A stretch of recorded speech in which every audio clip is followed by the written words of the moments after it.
The NFL draft, it's almost here, and I've been waiting to do this video for a while. My guys in the NFL draft. Not the best players, but people that I would love to add to my football team. We'll break that down, but my question to you is this. Should we go live for every pick in the NFL draft? We're already going to be live for day one. We'll probably be live for day two, but there's been some talk in the Chat Sports offices about us not going live for day three. And I think that's BS. If you want us to go live for every single pick, hit that thumbs up icon so I can show the bosses.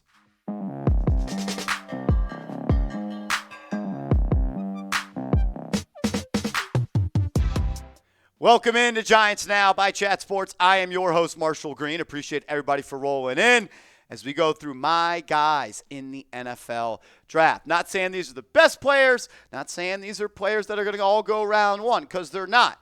But I've been to the NFL Combine this year, was lucky enough to do that. I was lucky enough to go to the Big 12 Pro Day as well. And for the 5 players on my list, I got to talk to an interview. And I've done in-depth film study on them, and I'm declaring them as Marshall's guys. And let's start at the cornerback position. One of my favorite players, if not my favorite player in this draft class, and that is corner Cobee Bryant out of Kansas. I spent a lot of time talking to him at the NFL Combine. I've shared all that content. I then got to meet up with him again at Big 12 Pro Day here in Dallas, Texas, and I was blown away again. We'll talk about how and why I love him as a player, but I want you guys to get an inside look about just how much dog he has in him. That mentality, that dog mentality, really that energy. You know, I'm very energetic, so it's like just really bringing that energy to the team and just showing that I really just going to pump the defense up, because I'm kind of like always hyped, so I just want to bring that mentality, that energy to the team. Knowing people just say I'm just too small, I can't handle a lot of blocks, I can't tackle, but film shows a lot, you know. I got country strength, so it's like I'm really aggressive, so it shows on tape. Cobee told me at the NFL Combine he had a formal meeting with the New York Giants, which I was really pumped up about. He's a damn good football player, really good dude as well, and an ultra competitor.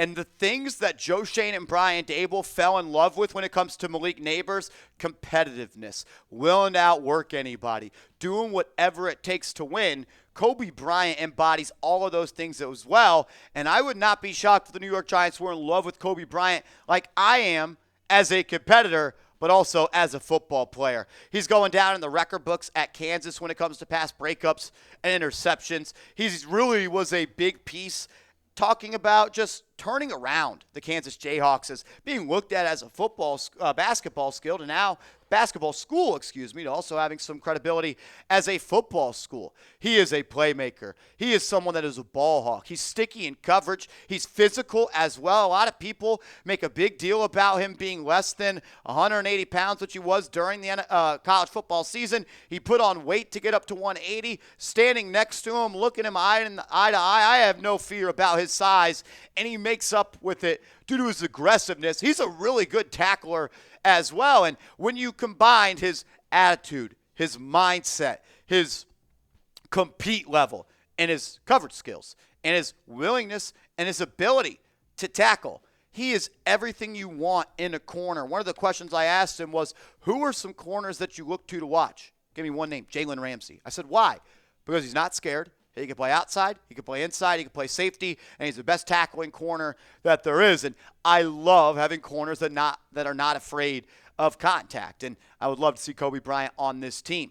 Pro Football Focus has come out with some player comps. And for Cobee Bryant, they gave one that I don't really love. And it's not because he's not a good football player. Josh Norman's a hell of a player, but I hate Josh Norman.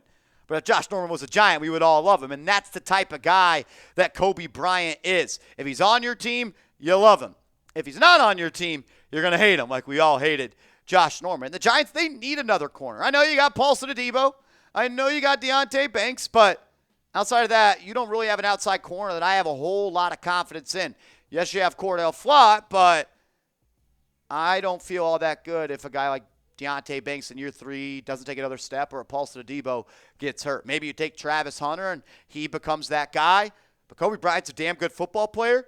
He's an ultra competitor, and he's someone that I would love to see on my football team. From the boundary on defense to in the trenches on offense. We're going to talk about two offensive linemen that I have fallen in love with throughout this process. That's Tyler Booker, the interior offensive lineman for Alabama, and Jonah Savaiinaea, the offensive lineman from Arizona. Got to talk to both of these guys at the Combine, and I got to talk to Jonah as well at Big 12's Pro Day. Let's start with Booker. We'll get to Savaiinaea in a second. Tyler Booker, man, I still have just goosebumps from talking to him. Maybe I'm just biased because of what he said at the Combine. He met with the Giants formally as well, said his favorite blocking scheme is duo. He told the Giants that, and everyone looked around and was like, sick. Because the Giants run duo just about more than anybody in the National Football League. This is a guy that when you get in his box, he's going to dominate you. You let him get his hands on you, he's going to move you. I think he can improve a little bit in space as well as a pass blocker, but just the dog that this guy has is something I fell in love with, and I've probably watched this tape you're about to see, this clip, probably 100 times. Everybody loves to play football but when it's easy, but who loves to play football when it's hard? And I feel like that's what separates the good guys from the great guys at the game of football. And then ultimately, I just love the aggressiveness and the tenacity of the game of football, like how is legal assault out there. And I love football because the brand of football that I play, I make guys not love football anymore. And I do that every day, every down by really just giving them my all and letting them know I'm not going to let up. So the thing I love the most about football is taking the love away from other people. I make people that love football not love football. That clip will forever give me chills. I was standing right there, and I'm like, holy shit, I hope the Giants pick this guy. I don't know if he's going to fall to the 34th overall pick, but I think he is someone that, one, has an extremely high floor in the National Football League. I think he'd be a starter right away, and he plays guard. The New York Giants, they need him there. I am a little worried about taking another Alabama offensive lineman, but at the end of the day, the tape tells me that this guy is a stud. PFF wasn't, I thought, the nicest to him when it comes to his grades. Can improve there, but this is a guy that wants to get his hands on people. He controls them at the line of scrimmage. He's athletic enough to get to that second level and get his hands on linebackers. I think he's going to be a strong player in the run game. Needs to improve in the pass game, but when it comes to mindset, dog, leadership, you see the C on his chest, captain at Alabama, that means something to me. I think this is someone that would be a great addition to this team, and it would bring some tenacity to this offensive line, which I think they lack a little bit. Next, another one of my guys on the offensive line, Jonah Savaiinaea, the offensive lineman is what I will call him from Arizona. There's been a lot of talk about Savaiinaea, who played all over Arizona's offensive line in his career of, is it going to be a tackle? Is it going to be a guard? And I asked him, I'm like, do you have a little bit of a chip on your shoulder because teams are telling you can't play tackle? And I absolutely loved his answer. I've been asked a lot of that question, but, I can play tackle at the next level. But I feel like home for me is I want to put hands on guys right now and just controlling them using my hands and punch. So I'll probably move inside right guard. Is that the feedback you've gotten from most teams, that they want to play you inside? Well, that too, but it's just me. At the end of the day, I want to be able to play guard. When an offensive lineman pretty much just says, I want to get my hands on people, that's going to fire me up. And the willingness and the want to switch to guard, because I do think he's a better guard than a tackle, but he has that ability to play both. And I know he did a pro comp for Cobee Bryant earlier. If I had a pro comp from Savaiinaea, it would actually be Jermaine Illuminor, with a little bit more nastiness to him, because he could play guard and he could play tackle. He wants to make plays in the run game. I think he's a little bit better of a pass blocker at this point, and the Pro Football Focus grades suggest that as well. But I think going from tackle to guard, which I expect him to do in the National Football League, is going to raise his floor as a run blocker. He's got a nastiness to him. He's got just an energy and an aura around him that embodies what an offensive lineman is. Mean, nasty, and grungy, and just trying to be dominant. He wants to dominate people, and that's the type of offensive lineman I want. I also want versatility, and that's why I compare him to a guy like Jermaine Illuminor. This year, for Arizona, 345 snaps at left tackle, 364 snaps at right tackle. Last year, 693 snaps at right tackle, 165 snaps at guard, and in 2022, 790 snaps at guard. So he can play left tackle, he can play right tackle, and he can play guard just like Jermaine Illuminor. And I think adding a guy like Savaiinaea could learn a lot from a guy like Jermaine. I have confidence in this Giants offensive line if Andrew Thomas stays healthy, and that's a big if. And adding a guy like Savaiinaea gives you a little bit of comfort in knowing that you can move Illuminor to left tackle and you can play Savaiinaea at right tackle. And while neither of them are Andrew Thomas, you could still put a solid starting five together. I love Tyler Booker. I love Savaiinaea. I think both of them might be on the board at pick 34. And if Joe Schoen turns in that card and we add a trench bully, I'm cool with it. Maybe my favorite wide receiver in this class. Not saying best, and I'm not even counting Travis Hunter because he's more than just a receiver. My favorite wide receiver in this class is Ole Miss wide receiver Tre Harris. Big plays, explosive, ability to get open, make contested catches, and make people miss. Like when you think of a boundary receiver in the National Football League, that is who Tre Harris is. And what he did this year in the SEC, albeit on a limited sample size due to injury, was unreal. The dude played in 8 games this year, and he had 1,030 yards and 7 touchdowns. I'll say that again. In 8 games played, he had 1,000 yards. If you just scale that over a 14-game season, it would have gone down as one of the best receiving seasons in all of college football history. I'm talking like what Michael Crabtree did in the Big 12 back at Texas Tech. Better than what Devontae Smith did when he won the Heisman. Tre Harris is a dude on the outside. And there's ties to the Giants that we'll talk about in a second. The 33rd team with this stat here. Ole Miss wide receiver Tre Harris recorded an astonishing 11.06 yards per route run versus man coverage. So what does that mean? Every time he was in man coverage and he ran a route, he pretty much picked up 11 yards. Meaning every time he ran that route, not targeted, ran that route. Yards divided by route run. That's yards per route run. Big brain stuff there, right? 36 routes run versus man, 15 catches, almost 400 yards, 26.5 yards per catch, 4 touchdowns. Harris was the only FBS wide receiver to average 7.5 yards per route run versus man on 30-plus routes. The only one over 7.5, and he was at 11.8. Think about it like this. When you talk about his entire season, not just against man coverage, 5.12 yards per route run. The second best in the country was 3.5. He almost doubles up second place when it comes to yards per route run. A little bit of a smaller sample size, nothing small about his production. And I think he's just scratching the surface of who he could be as a wide receiver because he's only played the position for like 4 years. Tre Harris was a quarterback in high school, which I love.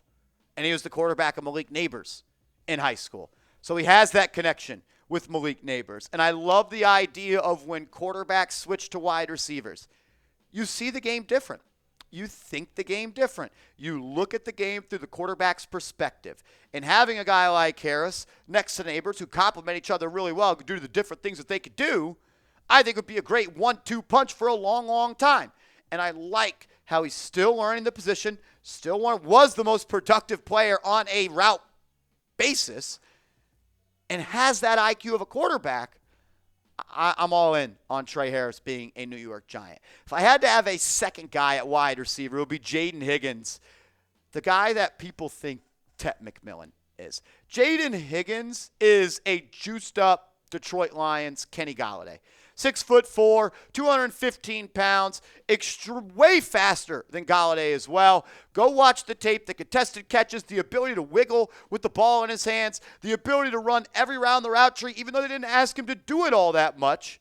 This is someone that I think is going to be a better pro than he was in college when there's more on his plate and more to do. But when you put up 87 grabs for almost 1,200 yards and 9 touchdowns, you're already super productive.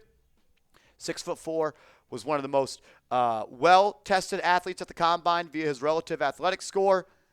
And when the ball's in the air, it's not a 50-50 ball, it's an 80-20 ball. And a guy like Jaden Higgins or Tre Harris would be an awesome target for Russell Wilson. I know you don't build your team around a veteran quarterback, but you should do the best job to make sure that quarterback has weapons that fit him.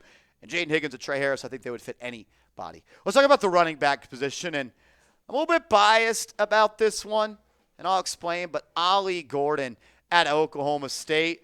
I've been a fan of his for a while, and what he did for Oklahoma State in the 2023 season was unreal. Had a little bit of a downfall this year, but I think that was more so to do with the terrible team that Oklahoma State had around him than him, and he would bring a different type of running style to this team, one that we haven't seen since a guy named Brandon Jacobs. As a bigger back, are there other backs you like to look towards to model your game, or just any backs in general you like to watch? I would say I like Derrick Henry, just because of how big and powerful he is and how strong he is. And I would say I kind of see myself in that, getting downhill, running people over, making defenders not want to tackle me, still forming them. So something like that. Or maybe Saquon, going over people. I ain't tried to reverse hurdle yet. I might have to, though. I didn't love that he compared himself to Saquon Barkley because F Saquon Barkley. But when you compare yourself to Derrick Henry, and you're right, he doesn't have the long speed that Derrick Henry has, but he has the physicality and the nastiness to him. And I asked him, what's your one word to describe your running style? And he said nasty. And that fired me up. Again, 190 carries for 880 yards this year, 13 touchdowns. Not the best stats in the world. But I will never forget what he did in 2023.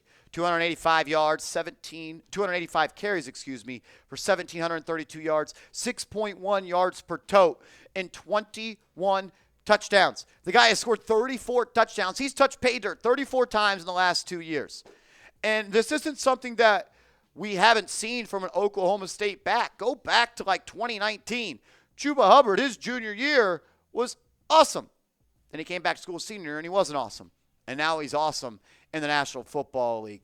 When you see a running back do things that Hubbard and Ollie Gordon have done, I'm not going to forget that. I'm not going to let 1 year that wasn't great, even though it was still really good, change my opinion on him. And like I said, I am biased. I have a relationship with Ollie Gordon. I covered him in high school. I was a Texas high school football reporter in the fall of 2020. He was a junior in high school there. I covered multiple games of his. I got to interview him multiple times. It was great to catch up with him at the Big 12 Pro Day.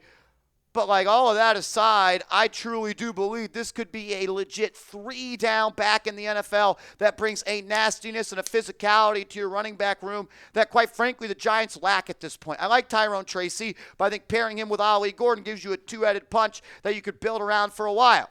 And I know he runs through people. He's going to have stiff arms, and he's going to go the distance. He's going to pick up dirty yards. He seeks contact, lowering his shoulders as a running style. He has receiver-like skills as a back. I got to cover him, like I said. I went to multiple 7-on-7 games of his. One of my best friends was his 7-on-7 coach. Multiple one-hand catches. He's running the route tree as a wide receiver. He's getting open, getting skinny posts going. His ability to create separation as a route runner. He can run you over. He can jump over you. He can make you miss. And he could be a threat with his hands out of the backfield. I could see him being an elite running back in the NFL. And I don't think that is something I'm reaching to say. That's not something that I'm hoping at this point. Something that I truly, truly believe in. Lacks a little bit of the top end speed, ran like a 4.6 at the combine. But when you talk about vision, football skills, and just being a gamer, Ollie Gordon, he fits the bill. And he's not going to go maybe until late day 2 or maybe even day 3. Because it is a loaded running back class. And I have other guys at the running back spot that I love, like Quinshon Judkins. If he's there 34, I might be campaigning for him to be a New York Giant. He's got a little Jahmyr Gibbs in him, but also looks for contact. 1,500 yards in the SEC as a rookie. Then he goes to Ohio State, and he's the bell cow for them, alongside the other back that went on to win a national championship. Caleb Johnson, and he looks like a faster Le'Veon Bell. Devin Neal and Taj Brooks, chopped it up with them at the Big 12 Pro Day. Great dudes, great character guys, great locker rooms, and 4-year productive ball players in college. Devin Neal, the all-time leading rusher at Kansas, and Taj Brooks, he has his name written in the Texas Tech running back history books as well. I'd be cool with any of these 4 running backs or Ollie Gordon in this class. I'd like to lead the draft with a running back. It's juiced, and the Giants, I think, could use the boost there at this time. Some other guys that are my guys that I didn't want to include earlier, honorable mentions. Alfred Collins, former 5-star defensive lineman, 6'4", 330 pounds, light on his feet, one of the best interior pass rushers. He can play nose just like Dexter Lawrence, because you have 2 options to do that. And you have if you have him and Dexter Lawrence in the middle and you're pushing 700 pounds, it's going to be a much-needed boost for your interior run game. And Braden Swinson, maybe a day 2, day 3 pick, his film as a pass rusher is disgusting. His advanced analytics as a pass rusher are disgusting.